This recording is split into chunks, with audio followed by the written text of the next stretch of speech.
네, 커버 에디터 두 번째 시간입니다. 커버 에디터. 커버 에디터 두 번째 시간이고요. 이번 시간에는 커버 에디터의 포인터를 에디팅하는 방법하고요. 그리고 인터폴레이션에 대해서 설명을 해드릴게요. 일단은 창이 작으니까 커버 에디터를 선택하고요. 그리고 스페이스바를 눌러서 커버 에디터를 익스펜드 시키도록 하겠습니다. 네. 자, 여기 보이시는 노란 곡선이 스크럽바잖아요. 스크럽바. 이게 바로 현재 그 시간을 나타낸 스크럽바인데, 여기서는 우리가 지금 이거는 크게 중요하지 않으니까 잠깐 옆으로 치워두고요. 그리고 어떠한 우리 블러에 있는 블러의 사이즈를 가지고 한번 조절을 한번 해볼게요. 여러 가지 이렇게 선택되어 있는 것 중에서 하나를 선택하고 F키를 눌러가지고 피트 상태로 만들겠습니다. 일단 포인트를 하나 선택을 하고요. 그 포인트를 이동을 한번 시켜볼게요. 가로축으로, 일단 커브 에디터를 설명하기 전에 이 커브의 방식은 X축하고 Y축하고 1대1로 대응하는 1대1 대응 함수잖아요, 이게. 그래가지고 X축의 일정한 값이 Y축의 어떠한 특정 값으로 이렇게 1대1 대응되는 함수를 쭉 그 대응 값들을 연결해 놓은 거군요. 그거를 연결하니까 이렇게 곡선식의 그 함수 그래프가 나타난 건데, 대부분의 커브 에디터에서 보면은 그 X축이 대부분 시간이에요. 시간을 나타내고요. Y축은 대부분 밸류 값을 나타냅니다. 그리고 컬러 쪽에서의 커브 에디터는 X축이 인점이 아니라 인을 나타내고 Y축이 대부분 아웃을 나타내요. 그거는 컬러 시간에 가서 그 원리에 대해서 제가 설명을 해드릴게요. 일단은 분자의 사이즈는 X축이 프레임을 나타내는 거고요. 소위 말해 여기 10 써있으면 이게 10프레임이에요. 20 써있으면 20프레임, 30 써있으면 30프레임이고, Y축이 블러의 어마운트 값, 블러를 10만큼 먹거나, 여기는 블러 사이즈라 그러잖아요. 블러 사이즈가 10이거나 20이거나 30이거나 그걸 나타냅니다. 자, 포인트를 하나 선택하고요. 선택하고 일단 커버 에디터에서 포인트를 추가하는 법부터 알려드릴게요. 포인트 추가하는 거는 커맨드하고 L키 누르고 스프라인 곡선에서 이렇게 추가를 시킬 수 있습니다. 지우는 방법은요, 선택하고 딜리트 키를 눌러서 이렇게 지우실 수 있어요. 여기까지 간단하죠? 그리고 다중으로 선택하는 방법은 드래그해서 이렇게 다중으로 선택하실 수 있고요. 그리고 컨트롤 키 눌러가지고 하나씩 이렇게 선택할 수 있고요.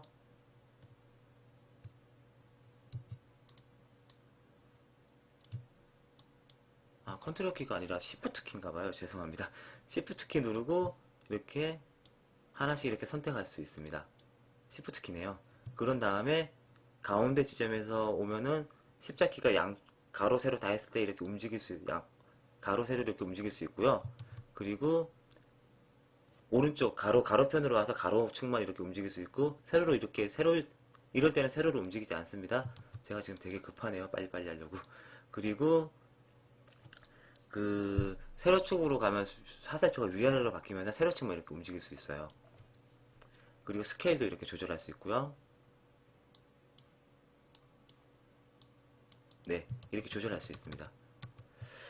이렇게 조절할 수 있고요. 이게 설계가 왜 이렇게 X축하고 Y축만 이렇게 조절할 수 있도록 설계가 됐냐면요. 말 그대로 포인트를 하나만 잡아볼게요. 포인트를 하나만 잡고 최초에 가로축으로 이렇게 움직이면은 얘가 세로축으로 움직이지 않아요. 그렇게 설계가 되어 있는데, 그리고 최초에 세로축만 움직이면은 얘가 가로축으로 움직이지 않죠. 이거는 바로 어떤 걸 뜻하냐면요. 만약에 지금 같은 경우는 Y축도 약간 건드릴게요.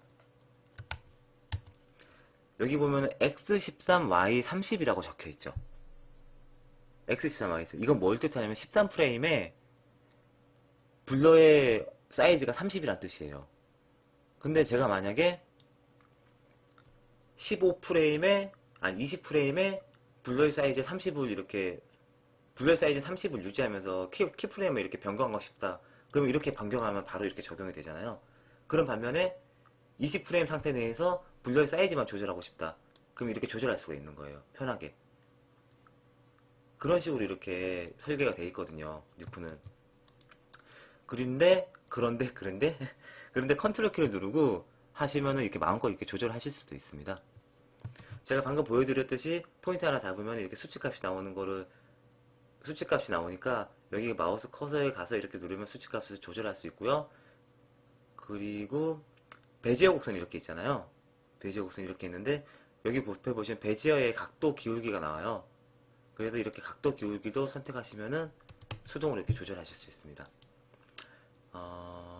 그리고 인터폴레이션에 대해서 이제 한번 해볼게요. 지금 강의 조금 빠르시죠? 제가 지금 새벽 1시가 넘고 막 그랬는데 오늘 이것까지 만들려고 하다 보니까 좀 급하게 서두르나 봅니다. 자, 그럼 계속 하도록 하겠습니다. 인터폴레이션은 패던 포인트에 마우스 오른쪽 버튼 누르신 다음에 세 번째 인터폴레이션에 가시면 알 수 있는데요. 여기서 이제 제 밑에서 상단에서 세 번째 보면 브레이크라고 있어요. 브레이크부터 한번 조절을 해볼게요. 브레이크 단축키가 X인데요. 포인트를 선택하면은 동시에 이렇게 베지어로 이렇게 선택을 할 수 있잖아요. 근데 X를 누르시면은 이렇게 브레이크 돼가지고 따로따로 이렇게 독립적으로 이렇게 움직일 수 있습니다. 그리고요, 다시 브레이크 포인트가 180도 지점으로 오시면은 이렇게 다시 이렇게 묶이고요. 이렇게 수평이 되게 180도로 오시면 이렇게 다시 묶이고요. 그리고 다시 인터폴레이션을 가볼게요. 콘스탄티 같은 경우에는 다른 합성 프로그램에서 이걸 보고 스텝이라 그러잖아요. 콘스탄티 K를 누르면은 단축키가 K거든요. 인터폴레이션 메뉴에서 팝업 메뉴에서 한번 확인해 보세요. 그러면은 이런 식으로 스텝이 돼요. 이건 말 그대로 어떻게 되냐면 0부터 여기 19, 20프레임 전까지, 그러니까 19프레임까지는 19프레임까지는 한 프레임이 한 프레임이라고 계산을 하고요. 19프레임까지는 0이고 20프레임부터 갑자기 블록값이 30이 되는 거죠. 그러니까 시계처럼 딱딱딱딱 끊겨서 이렇게 움직이는 겁니다. 스무스하게 움직이는 시계 초침 생각하지 마시고요. 전자시계처럼 1, 2, 3, 4 그런 식으로 이렇게 딱딱딱딱딱딱딱 끊겨서 이렇게 이동을 해요. 그리고 스무스 같은 경우에는 제일 처음에 기본적인 건데요. Z 누르면 스무스가 되는데 이렇게 스무스하게 이렇게 이동이 하는 거고요. 그리고 리니어 같은 경우에는 일률적으로 제가 K를 눌렀는데 잘못 눌렀습니다. 리니어는 L이거든요. L 같은 경우는 이렇게 일률적으로 속도 그래프가 일정적으로 유지가 되는 거죠. 이렇게 유지되도록 일률적으로 이렇게 움직일 수 있습니다. 리니어는 자, 이게 L이 리니어고요. 그리고 캠노라고 큐빅 같은 경우에는 뭐 이렇게 스플레인의 이게 다른 형태라고 그냥 생각하시면 돼요. 전체를 선택하는 건 컨트롤 A고요. Z 눌러서 다시 스무스 하겠습니다. 그리고 특이할 만한 포인트가요. 누크의 여기 인터폴레이션에 가면은 제일 밑에 있는 비포하고 애프터예요. 약간 굉장히 중요한데요. 시작 부분이 지금 이렇게 컨스탄트로 되어 있는 거는 그 앞에서의 밸류 값은 일정하게 유지해라. 프레임을 이렇게 이동하더라도 그 뜻이거든요.